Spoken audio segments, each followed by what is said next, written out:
Welcome back. What we're going to teach you now is the difference, or some of the basic differences between a bomb technician portable x-ray system and a checkpoint x-ray system like this. And we're going to go into those differences so you understand how each one works and the information it provides you, and what are the huge differences between the two in regards to what information a bomb tech is getting based on the x-ray they're using, and then the difference between what a checkpoint x-ray system is giving as far as what information they're providing. We're also going to go into a little bit about the technology, how it works, and how efficient or inefficient it is. And for you bomb guys, you're probably going to like this video because I'm really going to be trashing portable x-ray systems, because they're by far the most inefficient method of taking an x-ray when you start comparing it to something like this. Okay? So what you're looking at here is a Smiths Detection 6046 SI. The 6046 stands for the tunnel size based on centimeters, and most all manufacturers name their x-ray systems based on the actual tunnel size. Now this one is a single generator x-ray system, and most all single generator x-ray systems are going to have the generator underneath at the very bottom, and it's going to be shooting its x-rays up through the top, through the belt, into some detector boards that are off the top of it. Now depending on the size of the actual unit is how many detector boards the system is going to have. So if the tunnel's real big, like a 100-100, you're going to have a lot more detector boards, and they're going to be shaped in an L shape, okay? So what that does is it lets the x-ray shoot up into that L shape, and that's what gives you the image that you see on the screen, okay? So it's a different type of system. It's basically a line scan. So you've got a stationary detector board and a stationary x-ray, but the belt is moving the item through it. It's very similar to what's used in manufacturing for quality control on assembly lines, if they use x-ray systems or even metal detectors.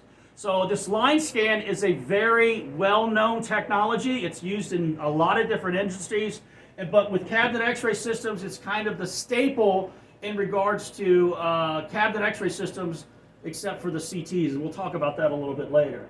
Now what happens is this x-ray generator is probably like this long and about that big around. It's much bigger than this x-ray generator, which is one of the more common ones that bomb techs use. This is an XR150 made by Golden Engineering, and pretty much anywhere you go in the world, you're going to run into a Golden Engineering x-ray system. Now the biggest difference between these, again, is the size, but this system right here is punching out 160 kV. 160 kV. This one's rated at 150 kV. What the hell does that mean? Well, I'll explain it to you. kV is basically how fast the photon is traveling. So if you've got a 60 kV, which is kind of the range that they use in hospitals, they don't use high kV. They stick around 60 to 70 kV. And the reason they do that is the faster that kV is going, the more that photon, when it hits your cells, can actually do damage, okay? So the faster the photon's traveling, the more damage it's going to do. Now this one is rated again at 150 kV. The one inside here is rated at 160. Now what that means is it's not everything coming out of it is 150 kV or 160 kV. That's the highest rated photons that are coming out of this system, okay? So with this system, you may be getting 20% of your package, and I'm just guessing there. I don't know exactly what the number is. It's all over the place. This one, you're going to get not the highest percentage of what's coming out of it is going to be 150 kV. Now, and then we'll get into a little bit more about that later. But with this one, the highest percentage of x-rays that are coming out that are traveling the fastest at 160 kV is going to be a much higher percentage than this one, because it has a much more efficient generator, okay? Now because this one operates constantly, the generator, the reason it's so big, it's because it's in an oil bath. And that oil bath helps keep that x-ray tube cool so it doesn't overheat. And when you get into the industrial systems that are used on assembly lines where they're running constantly, they'll actually have like a radiator cooling system running to change the fluid out inside of it to keep it cool. Now this system doesn't have that, okay? It may have some oil in there, but it's a pulsed system, where this is what we call constant potential. When it turns on, it's shooting x-rays, okay? It's like turning the light on. This one is like a strobe light. It's flicking, okay? We call this pulsed or cold cathode systems. Now with this one, because of this, it heats up very quickly, so bomb techs know that you can't shoot 99 pulses, which is the max you can do with this, again and again and again, because you will blow the tube up in these very easily. They can't handle extended usage like a system like this can. All right? Now this one, once the x-rays come out of it, it's being shot out in a 40-degree cone. All right? 40-degree cone, and they're using lead right in the front of that. This is for you, is it Novo? One of you guys put something out and said that the constant potential portable x-ray generators have lead in it, and that's dangerous. So does the fucking Golden, okay? Right in the front of it, its culminator is made out of pure-ass lead, moron. All right, so when you get into this system, it's got what we call a culminator. So where the x-rays are coming off the tube, they have a lead-lined culmination where it takes the beam and turns it into a line, okay? And that line lines up perfectly with these detector boards. So by doing that, they're focusing the x-ray beam exactly where they want it on their detector boards, and it's also doing what we call reducing scatter. Now with this system, it's coming out in this 40-degree cone.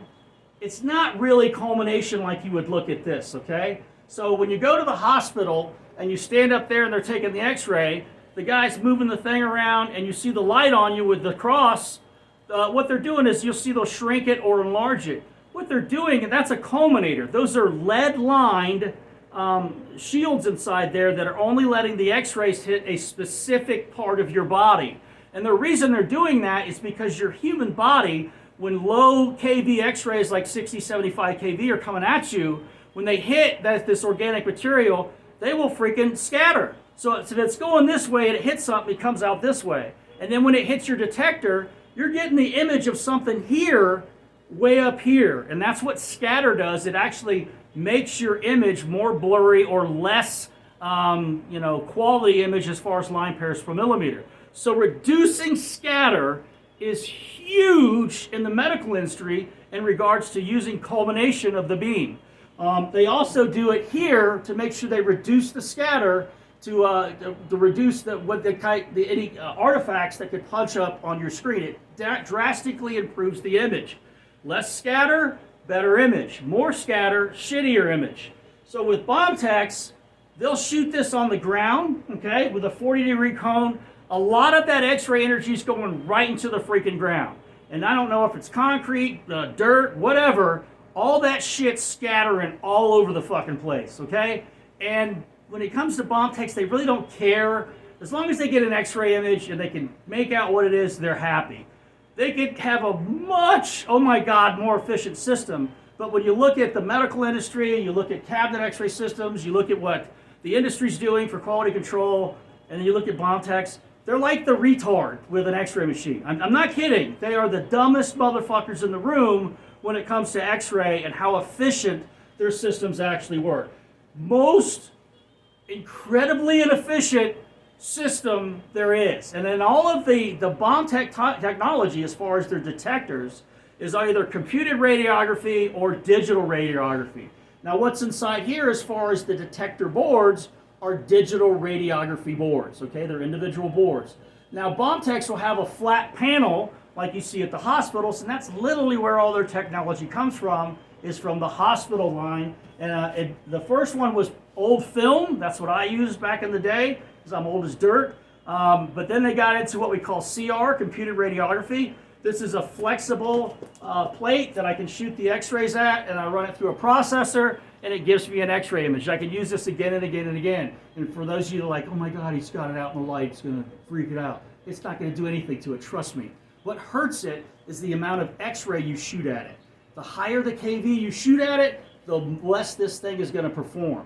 So for you guys that are using a 270 kV XRS3 at a CR plate, you are smoking that son of a bitch, because it's not going to last very long in comparison to shooting it with something like this, okay?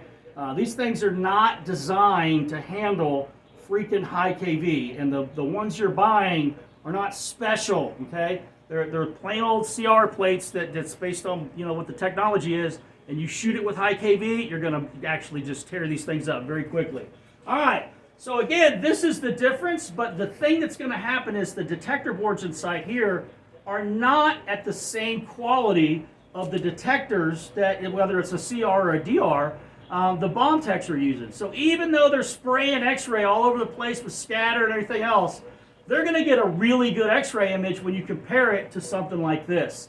So we call this line pairs per millimeter, and the better the line pairs per millimeter, the better the image quality is going to be. And that's where a bomb tech X-ray system is going to blow away any of these cabinet systems and even the CT systems. It's light years beyond that.